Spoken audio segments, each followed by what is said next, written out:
Hello and welcome. मैं रंजन हूं और आप देख रहे हो रंजन मिश्रा फिजिक्स। हम लोग पढ़ रहे हैं क्लास 11th चैप्टर 2 और टॉपिक है डायमेंशनल एनालिसिस। आज हम देखेंगे कि डायमेंशन क्या होता है, डायमेंशनल एनालिसिस क्या होता है, ये काम कहाँ आता है, ये इसका क्या रोल है हमारे चैप्टर में। तो स्टार्ट करते हैं डायमेंशनल एनालिसिस। देखो, कोई भी फिजिकल क्वांटिटी है, कोई भी फिजिकल क्वांटिटी, अब उसमें दोनों आ सकते हैं, जो हमारे फंडामेंटल क्वांटिटीज़ हैं, बेस क्वांटिटीज़ हैं, और जो डिराइव्ड क्वांटिटीज़ हैं। तो वो जो डिराइव्ड क्वांटिटीज़ हैं वो तो हमने बताया कि जैसे बहुत सारे हैं, हजारों में हैं। उनको रिप्रेजेंट करने के लिए उनको उसमें बेस क्वांटिटीज़ कितनी बार इन्वॉल्व हैं, कितनी बार रिपीटिशन है बेस क्वांटिटीज़ का उसमें, इसको एक्सप्रेस करने के लिए एक तरीका ढूंढा गया और वो तरीका है डायमेंशनल फार्मूला का। डायमेंशनल फार्मूला के थ्रू बताया जाए। जैसे एक एग्जांपल के थ्रू समझते हैं कि वॉल्यूम है या एरिया है। तो एरिया में आप देखो तो एक लेंथ एक विड्थ, तो इसमें लेंथ दो बार एक्चुअली इन्वॉल्व है। तो इसमें लेंथ का दो डायमेंशन है, तो इसको हम लिखेंगे L² या L पावर में 2। ऐसे ही अगर मैं वॉल्यूम को देखूं तो वॉल्यूम में क्या है, length means width, length width और हाइट, ये तीन चीजें हैं। लेंथ है, विड्थ है और हाइट है, ठीक ना, ये वॉल्यूम बन गया। तो इसमें आप क्या देख रहे हो कि लेंथ हो या विड्थ हो या हाइट हो, इन तीनों में है तो लेंथ ही, तो लेंथ के इसमें तीन डायमेंशन इन्वॉल्व हो गए। तो आप क्या, ऐसे ही आप वेलोसिटी देख लो, स्पीड देख लो, डेंसिटी देख लो, कुछ भी देखोगे तो उसमें बेस क्वांटिटीज कितनी बार इन्वॉल्व हैं, उसके कितने डायमेंशंस हैं, वो एक्सप्रेस करने का तरीका है ये डायमेंशनल फार्मूला। तो एक तरीके से डायमेंशनल फार्मूला क्या हुआ, ये बेस क्वांटिटीज के पावर हैं, उसका नंबर ऑफ रिपीटिशन है। अब यहां पे बेस क्वांटिटीज हमारे टोटल कितने हैं, 7 हैं। अब वो 7 के साथ बेस क्वांटिटीज और दो जो हैं सप्लीमेंट्री क्वांटिटीज, इनको हम बार बार उनका इतना लंबा नाम लेंथ लेके नहीं बताएंगे, ठीक ना। मास को मास से नहीं बताएंगे हर जगह कि इसमें मास इतनी बार इन्वॉल्व, नहीं, एक नोटेशन बनाया गया। मतलब यूं समझ लो कि लेंथ को L से, मास को M से, टाइम को T से, करंट को A से, टेम्परेचर को K से, और खासकर तो ये तीन मैकेनिक्स में कवर कर देते हैं। और अगर तुम्हारा थर्मोडायनेमिक्स इन्वॉल्व हो रहा है तो उसमें एक टेम्परेचर भी आ जाएगा, और इलेक्ट्रिसिटी वगैरह है तो इसमें करंट आ जाएगा। तो ये इसका नोटेशन है। इससे जहां कहीं L होगा तो आप समझोगे कि वहां लेंथ है, मतलब तू नहीं तो तेरा ख्याल ही सही, तो कुछ तो इसके जगह पर हो, ठीक ना। तो यहां पे डायमेंशनल एनालिसिस से हम क्या करते हैं कि लेंथ का जो डायमेंशन है उसको हम L से दिखाएंगे, और मास को M से, और टाइम को T से। अब जैसे कहीं पर हमें बताना है पहली बात कि डायमेंशन है क्या, तो डायमेंशन जैसा हमने बताया कि इट इज पावर और the exponent over M, L and T। मान लो कहीं पर अगर ऐसे लिखा हुआ है L पावर 1, तो इसका मतलब है कि इसका डायमेंशन 1 है। लेंथ इसमें एक बार इन्वॉल्व है, और जैसे इसमें पावर 2 हो गया तो इसमें लेंथ के दो डायमेंशन हैं, ठीक ना। और अगर 3 हो गया तो ये 3 डायमेंशन है इसके। अब सारे जो भी डिराइव्ड क्वांटिटीज हैं, फिजिकल क्वांटिटीज, वो सब बने तो बेस क्वांटिटीज से हैं, और बेस क्वांटिटीज ये सब हैं। तो इनका जो नंबर ऑफ रिपीटिशन है उसी को एक्सप्रेस करते हैं हम डायमेंशनल एनालिसिस में, डायमेंशनल फार्मूला के फॉर्म में। एक एग्जांपल लेके हम देखेंगे। ये चीजें हमें हमेशा के लिए याद रखना पड़ेगा कि टेम्परेचर को K से दिखाएंगे, इसको इससे दिखाएंगे, और डायमेंशनल फार्मूला को एक्सप्रेस करने का एक तरीका ऐसा भी होता है कि इसको हम ऐसा भी क्या, यही है, कैपिटल ब्रैकेट में ऐसे करके रखेंगे, ठीक ना। अच्छा, अब हम एक एक करके स्टार्ट करेंगे, देखेंगे। आपने देखा लेंथ का तो ये हो गया, मास का ये हो गया, टाइम का ये हो गया, करंट का ये हो गया, टेम्परेचर का ये हो गया। अगर हम लेंथ को स्क्वायर कर देते हैं, जैसे एरिया कर देते हैं,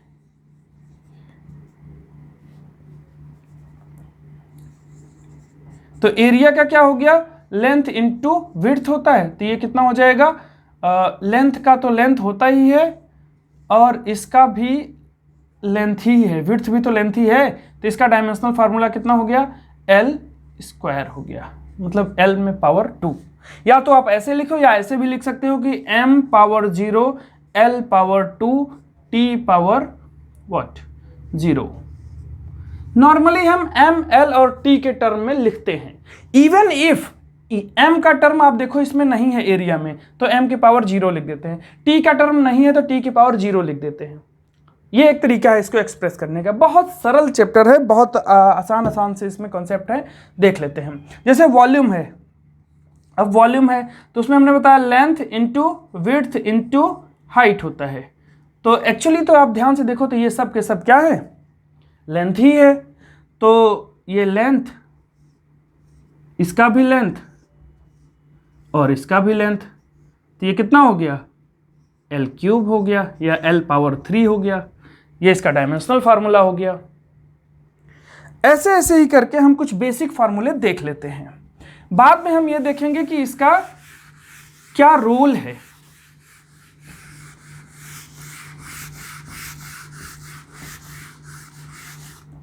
चलिए देखते हैं। हम बात करेंगे सपोज वेलोसिटी की। वेलोसिटी, तो वेलोसिटी क्या होता है, वेलोसिटी होता है डिस्टेंस अपॉन टाइम। तो डिस्टेंस क्या है, डिस्टेंस तो लेंथ है, तो इसका हुआ लेंथ अपॉन टाइम। टाइम क्या है जी, इसका हुआ t, तो इसका डायमेंशनल फार्मूला क्या हुआ, L t माइनस 1। ये देखो ये ऊपर चला गया। आप चाहे तो m वाला टर्म लिखें और चाहे तो मत लिखें, कोई इशू नहीं है। इसका मतलब ये हुआ कि वेलोसिटी में लेंथ का एक डायमेंशन इन्वॉल्व है और टाइम का एक, और वो भी इनवर्स के साथ। ये इसके बारे में ये बता रहा है। अब इसके बाद जैसे वेलोसिटी हो गया, एक्सेलरेशन पूछ रहा है मान लो, तो एक्सेलरेशन क्या होता है, v बाई टी। तो इसमें v का कितना है ये आप देख ही रहे हो, v का आ गया है L t minus 1 upon t का मतलब ये, तो ये कितना हो जाएगा L t माइनस 2। अब इसके बाद सपोज आपको फोर्स पूछ रहा है, तो फोर्स कितना हो जाएगा, m इंटू ए होता है। तो a आपने अभी अभी निकाला ही है और m का m होता ही है मास का, तो ये हो गया m और इधर हो गया इसका a का L t माइनस 2। बहुत इंपॉर्टेंट है ये, तो हमेशा के लिए याद ही कर लो, बहुत बारी हो जाएगा। तो ये हो गया हमारा m L t minus 2।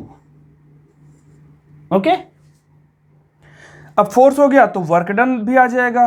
Work क्या होता है, वर्क होता है फोर्स इंटू डिस्प्लेसमेंट, है ना। तो फोर्स तो अभी अभी ये आपने देखा m L t माइनस 2, और डिस्प्लेसमेंट क्या होता है जी, डिस्प्लेसमेंट तो L होता है। तो ये क्या हो गया, ये हमारा हो गया m L square t minus 2। अब आगे देखोगे तो यही टॉर्क का भी होता है, और यही आपका टॉर्क का फॉर्मूला यही होता है ना, F इंटू डी ही होता है। और यही आपका एनर्जी भी होता है, because energy is equal to क्या होता है, एनर्जी वर्क के बराबर ही होता है। तो सेम डायमेंशनल फार्मूला एनर्जी का भी हो जाएगा, वर्क का भी हो जाएगा, ठीक है। अच्छा, इसके अलावा सपोज आपको पावर निकालना है, तो पावर क्या होता है, पावर होता है एनर्जी पर यूनिट टाइम,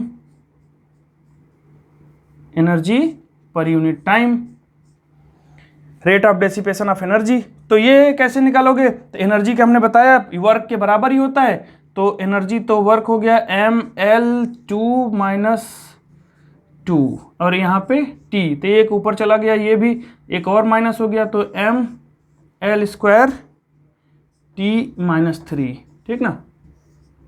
इस तरीके से आप कर सकते हो। अच्छा, और भी जैसे ले सकते हो हम, क्या ले सकते हैं, जो भी आपके मन में आए वो आप ले सकते हो, नो प्रॉब्लम। कोई भी क्वांटिटी आप ले सकते हो। जैसे आप प्रेशर ले सकते हो, तो प्रेशर क्या होता है, फोर्स बाई एरिया हो सकता है। तो फोर्स का आपने देखा अभी अभी थोड़ी देर पहले कि क्या था, m L t माइनस 2। अगर आप सोच रहे हो कि आपको याद नहीं हो रहा, तो ऐसी बात नहीं, आप 2-4 बार करोगे तो लेंथ आपको, ये सब बेसिक है 8-10, ये आपको याद होना चाहिए, ये हो जाएगा। और नीचे क्या है आपका L का स्क्वायर है, एरिया है ना, तो 2 बार लेंथ होगा। तो एक L से तो कैंसिल हो जाएगा, दूसरा L देखो कितना हो जाएगा ये m l के पावर -1 t के पावर -2। ठीक है, ये हो गया आपका प्रेशर का। और प्रेशर का हो गया तो और आप क्या कर सकते हो, मोमेंटम निकाल सकते हो। मोमेंटम P = mv होता है, ये अलग है, हाँ ये मोमेंटम है और ये प्रेशर है, तो इसको आप मोमेंटम लिख ही दो चाहे तो, ठीक ना। तो मोमेंटम हो गया mv, तो m का क्या होता है, m का m ही होता है, और v का क्या होता है जी, v का LT-1 होता है, तो ये हो जाएगा m LT-1। समझ आ रही है ये सारी बातें। तो आप देखो कितने आसानी से ये निकल, जैसे मान लो एंगुलर मोमेंटम आ गया, अगला एंगुलर मोमेंटम, तो ये क्या होता है, ये होता है mvr। तो mv का तो यहां से ये पता ही है, r एक और जोड़ दो उसमें, तो m LT-1 और यहां से एक और l आ गया, तो हो गया m L² T-2, मतलब वही वर्क वाला, एनर्जी वाला, ये भी आ गया। ठीक है, और बताओ, जैसे फ्रीक्वेंसी का हो गया, फ्रीक्वेंसी f, ये क्या होता है, ये होता है 1/टाइम पीरियड। टाइम पीरियड का तो टाइम होता ही है, तो वो इसका भी 1/t हो जाएगा, तो ये आ जाएगा हमारा T-1। ठीक ना। ये सब तो ऐसे बेसिक हैं जो आप को याद रखना पड़ेगा। इसके अलावा जैसे बहुत सारे हैं जो कभी कभी आपसे पूछे जाएंगे। फॉर एग्जांपल, अब आपसे पूछा जाता है मैक्सिमम टाइम की स्मॉल जी का बताओ, कैपिटल जी का बताओ, और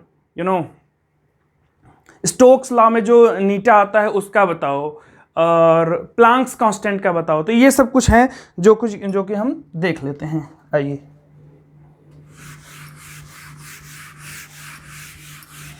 तो आपको पता चल ही रहा होगा कि ये कर क्या रहे हैं, बस ये इन तीनों के टर्म में एक्सप्रेस कर रहे हैं और कोई खास बात नहीं कर रहे हैं हम। तो चलिए, मान लो कि आपसे पूछ रहा है स्मॉल जी का बताओ, तो स्मॉल जी तो एक्सेलरेशन ही है, कुछ अलग नहीं है, तो उसका तो हमारा एक्सेलरेशन क्या ही होगा, तो इसका क्या होता है मीटर/सेकंड ना, तो LT-2 यही है। अगर पूछ रहा है एक ये फार्मूला आपका दिया हुआ है, मान लो F = G m1m2/r²। ये बहुत बार पूछा गया, ये क्वेश्चन इंपॉर्टेंट है, और इसी में पूछेगा कि G का डायमेंशनल फार्मूला बताओ। ठीक ना, तो कैसे करोगे देखो, तो ये G को इधर रखो, बाकी सबको उधर रख दो, तो ये F हो गया × r²/m1m2, राइट।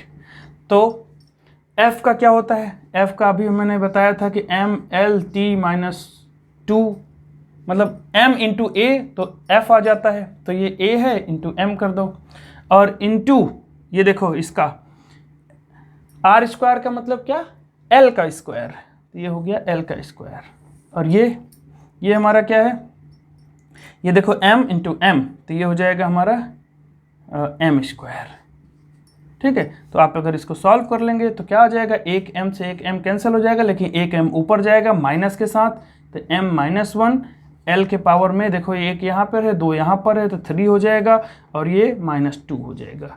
ये आपका आंसर हो जाएगा, है ना। ऐसे ही ये तो हमारा ग्रेविटेशनल कांस्टेंट पूछ लिया, ऐसे ही हमारा कभी बार पूछ लेता है प्लैंक्स कांस्टेंट क्या है, तो आइए देख लेते हैं प्लैंक कांस्टेंट भी।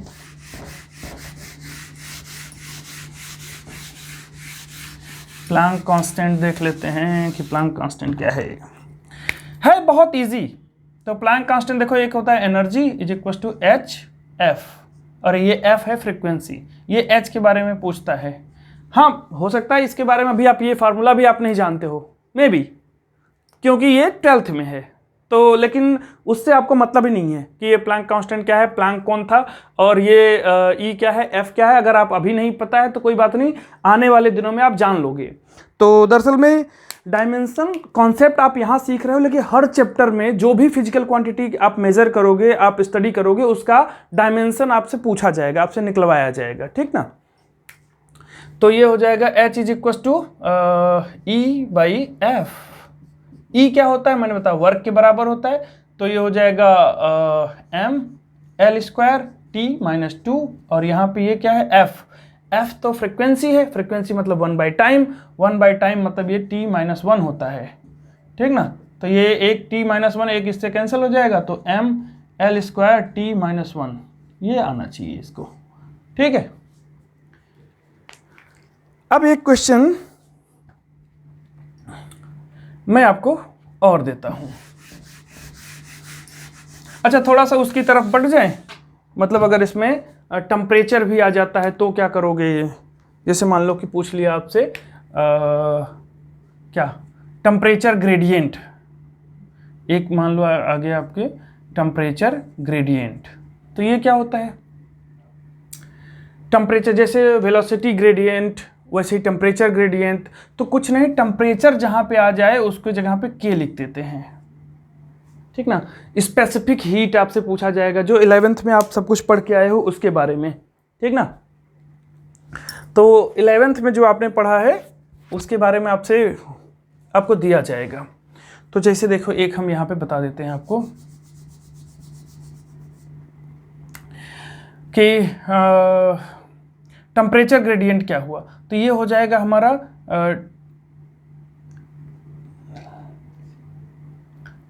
टेम्परेचर डिवाइडेड बाय लेंथ,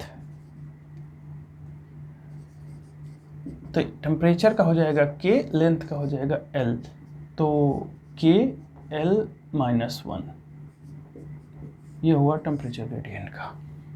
अब जैसे आपको पूछ लिया मान लो कि क्या करंट का पूछ लिया, करंट आई, इसमें से करंट आई क्या होता है, Q बाई टी होता है ना, आपसे चार्ज का पूछता है, तो चार्ज इज इक्वल टू क्या हो जाएगा, चार्ज इज इक्वल टू हो जाता है I इंटू टी। तो I का क्या है, I का हमने बताया एम्पियर होता है, T का क्या है, टाइम है, तो ये हो गया, है ना। एक बार कई बार जैसे रेजिस्टेंस का पूछ लिया तो R इज इक्वल टू क्या होता है, V बाई आई होता है। अब आप कैसे निकालोगे, अब तो मैटर फंस गया आपको, तो ये V वेलोसिटी नहीं है, ये V क्या है, वोल्ट है, तो आपको पहले वोल्ट का पता होना चाहिए। तो वोल्ट का होता है work per unit charge, work done per unit charge, और चार्ज का आपने अभी अभी यहाँ पे निकाला है, तो ये देखो क्या हो जाएगा, तो वर्क डन होता है m L square T minus 2 और इसका होता है ए टी, तो आप इसको सॉल्व करोगे तो क्या आएगा, m L square T power minus 3 ए पावर माइनस 1, देखो a आया तो ये चौथा टर्म भी आ गया उसमें, ठीक ना। अब ये तो v का आया, अब इसमें i भी तो है, तो i को भी वहाँ पे रख दो, तो ये हो जाएगा v को वहाँ पे रखो m L square T minus 3 ए माइनस 1 और नीचे क्या आ रहा है, i का मतलब a, तो a ऊपर जाएगा तो ये भी -2 कर देगा इसको, तो m एल 2 टी माइनस 3 और a के पावर में -2। मुझे लग रहा है काफ़ी हद तक अब आपको बातें क्लियर हो गई होंगी, ठीक ना। इसी तरीके से जो भी फिजिकल क्वांटिटी आपको मिलेगा थ्रू आउट द फिजिक्स, आपको ऐसे उसको बेस क्वांटिटी में पहले ले जाना रहेगा उसके फार्मूला के थ्रू, तो इसके लिए आपको उसका फार्मूला पता होना चाहिए, तो फार्मूला अगर पता रहेगा तो आप इसको कन्वर्ट कर लेंगे, उसके बेस क्वांटिटीज़ के इक्विवेलेंट आप ये M L T A and kelvin के रख के आप कर सकते हो। कई जगह पर केल्विन को थीटा से भी दिखाते हैं, ठीक ना, और कई जगह पर एम्पियर को हम कूलम के टर्म में रखेंगे तो इसको सी से दिखा देते हैं, अगर ऐसा हो तो भी घबराने की ज़रूरत नहीं है, ठीक ना। तो ठीक है, अब इसके बाद अब हम देखने जा रहे हैं कि डायमेंशनल एनालिसिस का यूज क्या है, हम इसको कहाँ यूज करते हैं, ठीक है। तो लेट अस सी। तो सबसे पहले तो डायमेंशनल एनालिसिस का आप देखो यहाँ पे हमने लिख रखा है कि यूज करते हैं to check the correctness of a equation, किसी इक्वेशन का करेक्टनेस चेक करने के लिए हम इसको यूज करते हैं। अब ये करेक्टनेस क्या है, मतलब वो इक्वेशन सही है कि नहीं। तो कोई इक्वेशन सही है कि नहीं ये 3 तरीके से मेजर किया जाता है। पहला तरीका क्या है कि वो मैथमेटिकली करेक्ट है कि नहीं, दूसरा तरीका कि फिजिकली करेक्ट है कि नहीं, और तीसरा तरीका है कि डायमेंशनली करेक्ट है कि नहीं। तो मैथमेटिकली करेक्ट है कि नहीं ये तो इस फार्मूले से डायमेंशनल एनालिसिस से हम नहीं बता सकते। फिजिकली करेक्ट है कि नहीं दरअसल में ये भी नहीं बता सकते, हम केवल बता सकते हैं कि डायमेंशनली करेक्ट है कि नहीं, ठीक ना। और डायमेंशनली करेक्ट है कि नहीं इसका क्या मतलब हुआ, डायमेंशनली करेक्ट हुआ, डायमेंशनली करेक्ट है कि नहीं इसका क्या मतलब हुआ। तो देखो डायमेंशन जैसे दो चीज, इसमें एक प्रिंसिपल ऑफ होमोजेनिटी होती है। आप देखो इधर जैसे कोई a प्लस बी होता है अगर कहीं पर, तो इज इक्वल टू मान लो z है, तो इसका मतलब ये है कि a का डायमेंशन और b का डायमेंशन और z का डायमेंशन, ये तीनों का डायमेंशन सेम होगा। ये सेम होगा तभी जुड़े हैं। दो क्वांटिटीज के डायमेंशन अगर अलग अलग हैं तो उनको आप जोड़ नहीं सकते हो, उनको आप घटा नहीं सकते हो। Two quantities are, if they are added or subtracted, then their dimensional formula must be same, ठीक ना। दरअसल में वो फिजिकल क्वांटिटी भी सेम होने चाहिए, ऐसा भी है। ऐसा नहीं जैसे कि मान लो कि ये ए फॉर ये एप्पल था और ये इसमें आप बनाना नहीं जोड़ सकते हो, और ये जो आएगा अगर मान लो ये आएगा वो भी एप्पल ही होगा, आप इसमें जोड़ या घटा भी एप्पल ही सकते हो। एप्पल में एप्पल ही जुड़ेगा, एप्पल ही आएगा, ठीक ना। तो इससे हमें ये पता चलता है कि कहीं मान लो कि ऐसे दिया हुआ है कि length plus X is equal to Y, ठीक ना। अब अगर हमें ये पता चल जाए कि ये लेंथ है तो इसका मतलब ये है कि ये भी लेंथ होगा और ये भी लेंथ है, ठीक ना। तो इसी पे बेस्ड एक क्वेश्चन है।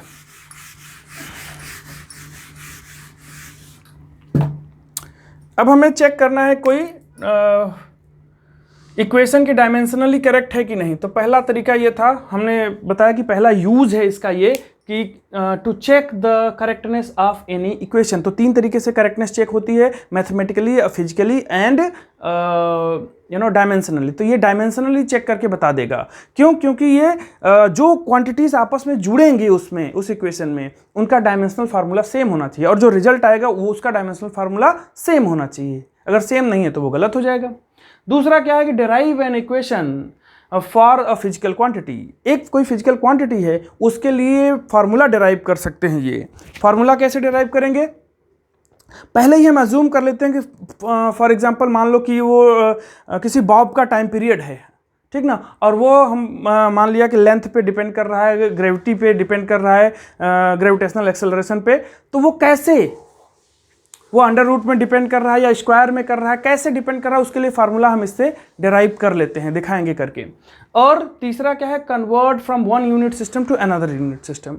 एक यूनिट सिस्टम से, जैसे मान लो कि अगर वो न्यूटन में दिया हुआ है फोर्स, तो उसको अगर जो MKS या SI में दिया हुआ है उसको अगर हमें FPS में कन्वर्ट करना है तो कैसे कर लेंगे, वो भी ये सिखा देगा हमें। डायमेंशनल फार्मूला से हम कर सकते हैं।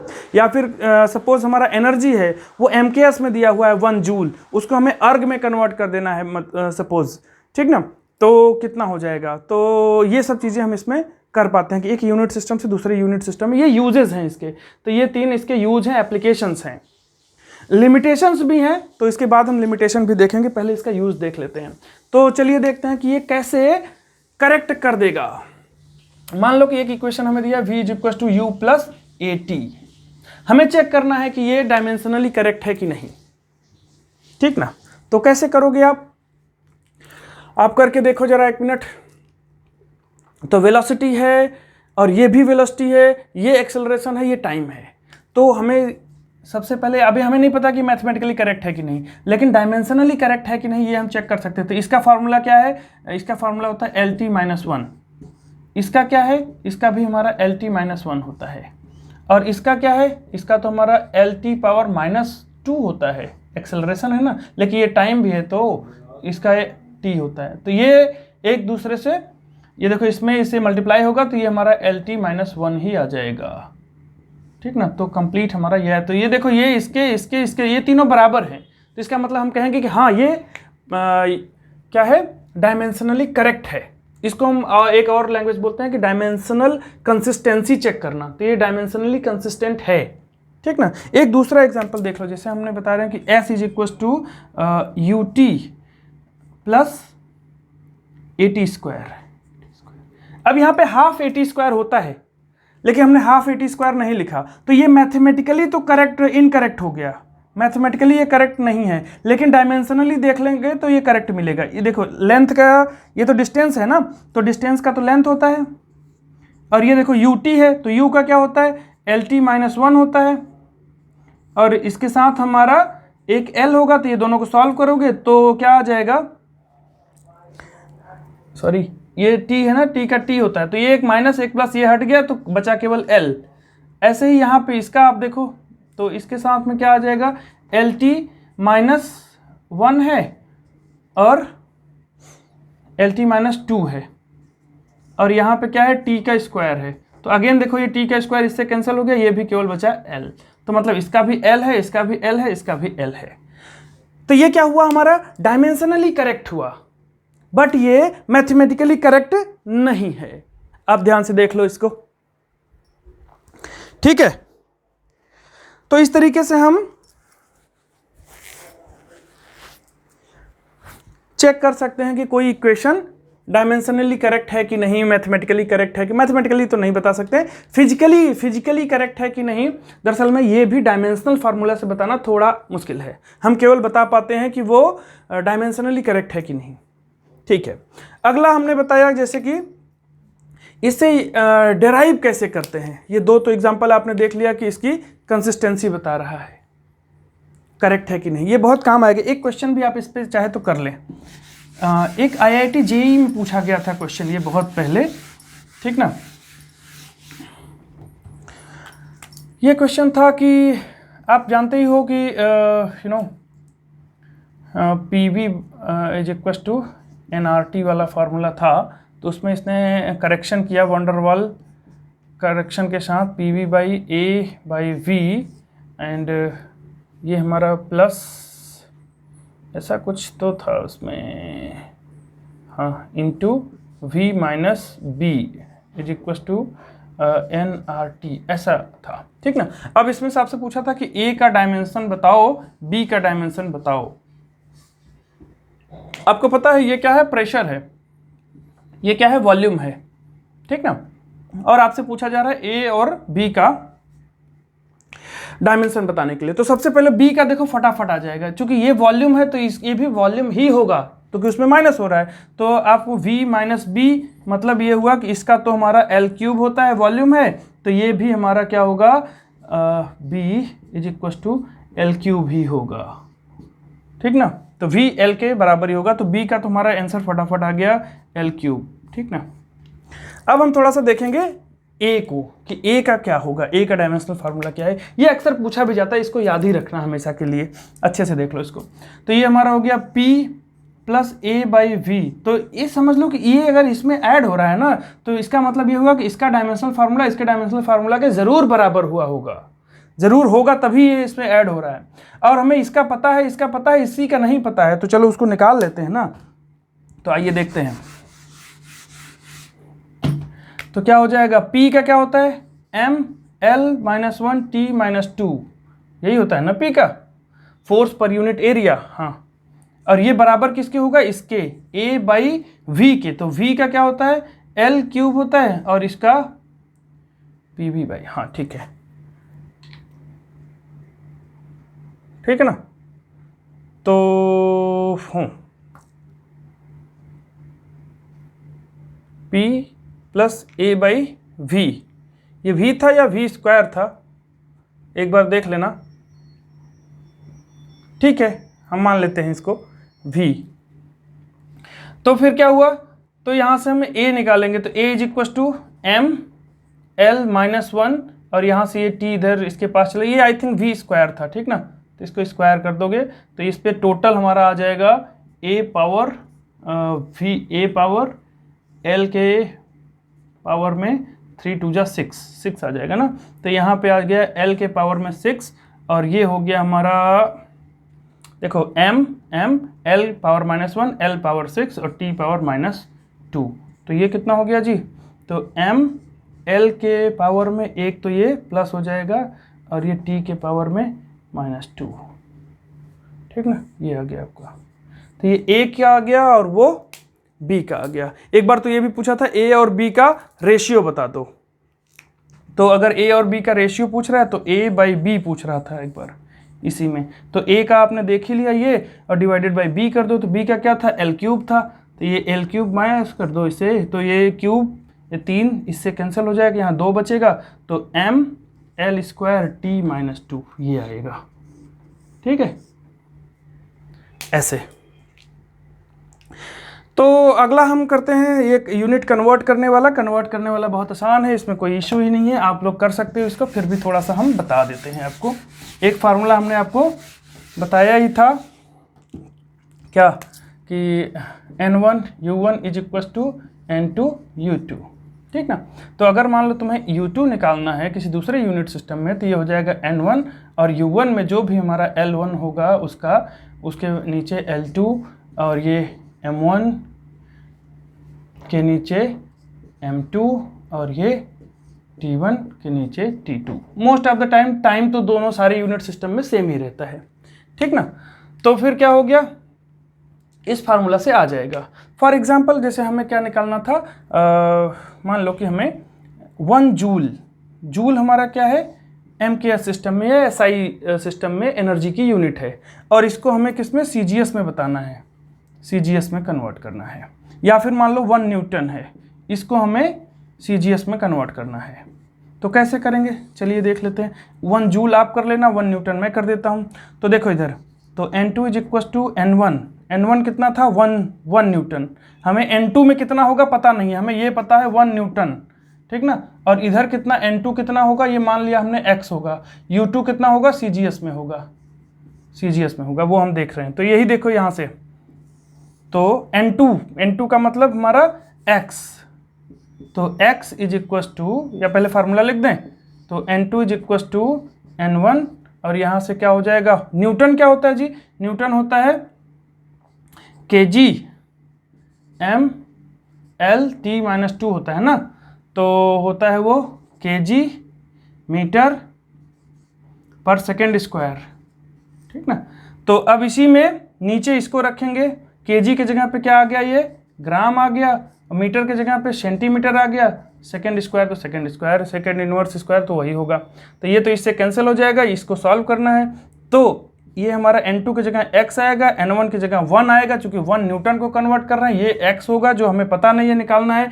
kg को हम ग्राम में कन्वर्ट कर देंगे तो हो जाएगा 1000 ग्राम, और नीचे भी है हमारा ग्राम, तो ये ग्राम कैंसिल हो जाएगा। ऊपर हमारा मीटर है तो ये हम इसको 100 सेंटीमीटर लिख देंगे, नीचे हमारा सेंटीमीटर है तो सेंटीमीटर से कैंसिल, और ये सेकंड पहले से ही कैंसिल हुए पड़े हैं, ठीक ना।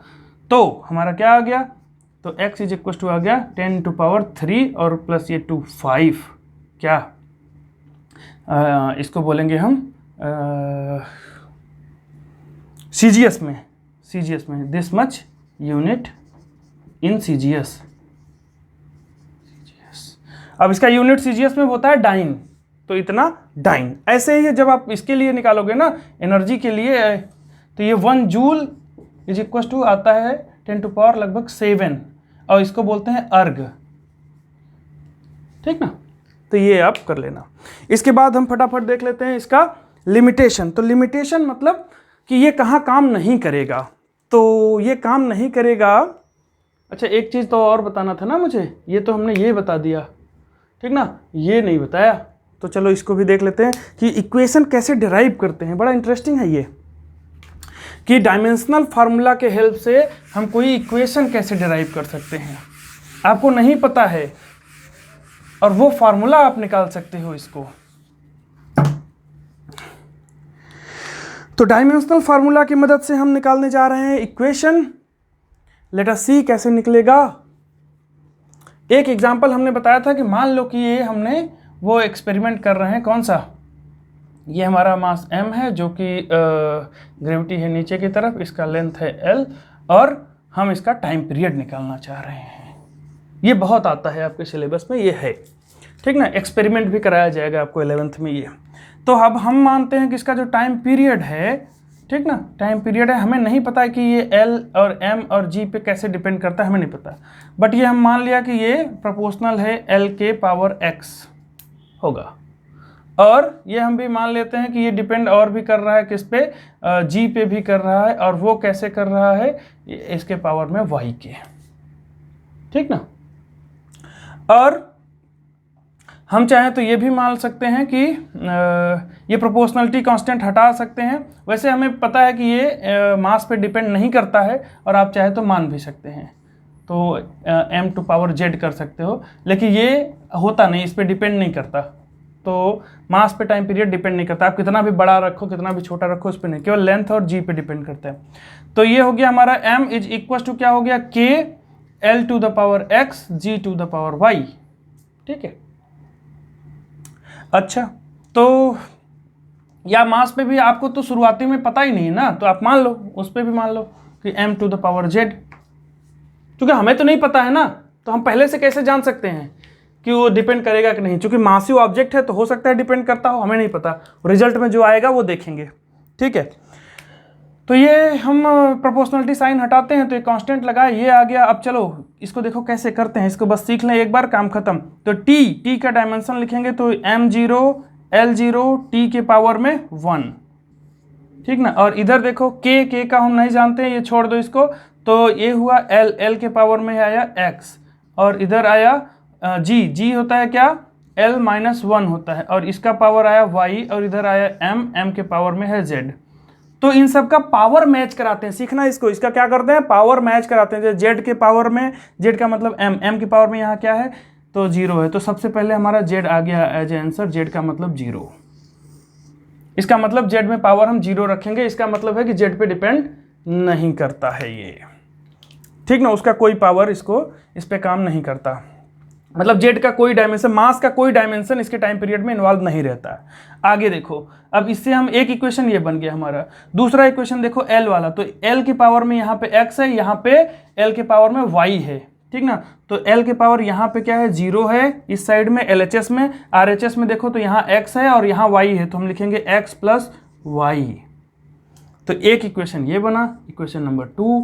और तीसरा इक्वेशन देखो अब, तो यहाँ पे t के पावर में यहाँ पे क्या है, t की पावर में 1 है, और यहाँ के t पावर है ही नहीं है, यहाँ है ही नहीं, यहाँ पे है, तो ये t के पावर में 1 है, और वहाँ पे कितना है, lt पावर -2 होता है ना, ये एक्सेलरेशन है, तो ये कितना है, -2y है, कितना है, और ये इक्वेशन बन गया 3।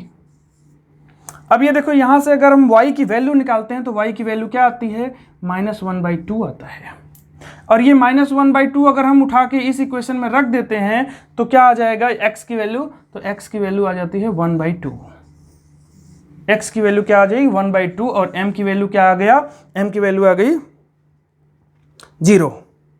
तो यहाँ पे इसकी z की वैल्यू आ गई 0, x की वैल्यू ये और y की वैल्यू ये, उठा के यहाँ पे रख दो इस फार्मूले में, इस फार्मूले में रख दो। तो देखो क्या आ रहा है उस फार्मूले में रखने से, तो हमारा t is equal to k और l to the power x, x कहाँ है 1/2, और g to the power -1/2, m to the power 0, ठीक ना। m टू द पावर 0 1 हो गया, खत्म हो गया, और ये क्या बचा हमारा, इज इक्वल टू k, और ये तो अंडर रूट हो गया ना, इसको हम ऐसे लिख सकते हैं l/g। तो ये हमारा t का फार्मूला आ गया, आपको पता ही है यही होता ही है, ठीक ना। तो ऐसे हम कोई सा भी फार्मूला निकाल सकते हैं, बट फिर से वही बात कि इसकी लिमिटेशन है, कोई भी नहीं निकाल सकते हैं, ऐसा नहीं है। जो कि इसमें 3 ही टर्म हो, जिसमें कि लेंथ, मास और टाइम, बस इतना ही हो, तभी ये फार्मूला काम करता है, तभी ये तरीका काम करता है। बहुत ज़्यादा वेरिएबल्स हो जाएंगे तब ये काम नहीं करेगा, ठीक ना। और दूसरा इसका लिमिटेशन देखो ये है कि ये k के बारे में कोई इंफॉर्मेशन नहीं देता, k के बारे में इसको पता ही नहीं है कि k क्या है। तो k बाद में यहाँ पे ढूंढ के बताया गया कि नहीं ये k है 2 पाई, तो पूरा फार्मूला बना t is equal to 2 pi under root में L बाई जी, ठीक ना। T is equal to 2 pi under root में L बाई जी। तो ऐसा ये बनता है, लेकिन अब इसमें K के बारे में ये कोई इंफॉर्मेशन नहीं देता, तो ये इसकी लिमिटेशन, इसका ड्रॉबैक आ गया। तो इसके ड्रॉबैक और क्या क्या देख लें, तो पहला यही है कि नो आइडिया अबाउट कांस्टेंट। अगर तुम्हारा जो भी तुम इक्वेशन इससे डिराइव करना चाहोगे उसमें क्या कांस्टेंट आने वाला है उसका इसके पास कोई आइडिया नहीं है। दूसरा क्या है, cannot derive expression for exponent और ट्रिग्नोमेट्रिकल फंक्शन। जैसे उसमें कहीं sine theta cos theta tan theta आने वाला है तो वो डिराइव नहीं कर सकता। मान लो एक इक्वेशन तुम्हारा ऐसा है y is equal to A sine theta या साइन ओमेगा टी, इसको इससे डिराइव नहीं किया जा सकता, ठीक ना। तो या फिर कभी आ रहा है कि y is equal to A power E X T, ऐसा कुछ करके, ठीक ना, मतलब t बाई टाउ ऐसा कुछ आ रहा है, ठीक ना, ऐसा कुछ आ रहा है। तो ये इसको नहीं कर पाएगा, एक्सपोनेंट को नहीं कर पाएगा, पावर को नहीं कर, तो बहुत सारे लिमिटेशंस हैं इसके, ठीक ना। और क्या है, ये केवल L, M और T अगर इन्वॉल्व हैं तो ही ये बेहतर परफॉर्मेंस दे पाता है, अदरवाइज नहीं। तो ये थी इसके कुछ लिमिटेशंस, ये थे इसके कुछ यूजेस या एडवांटेजेस कह लो, क्या इसका करते हैं क्या नहीं करते हैं। इससे बेस्ड एक क्वेश्चन तो जरूर आता है आपको हर साल, बोर्ड में भी और किसी न किसी जिस भी कंपटीशन में आप जाओगे एक क्वेश्चन इससे जरूर मिल जाता है। अब इसमें बहुत सारे चीज़ें हैं जो आपको एज इट इज़ जान सकते हो। हम फटाफट वीडियो एंड करें उससे पहले कुछ आपको बता देना चाहते हैं। जैसे तो बहुत सारे इसमें देखो, जैसे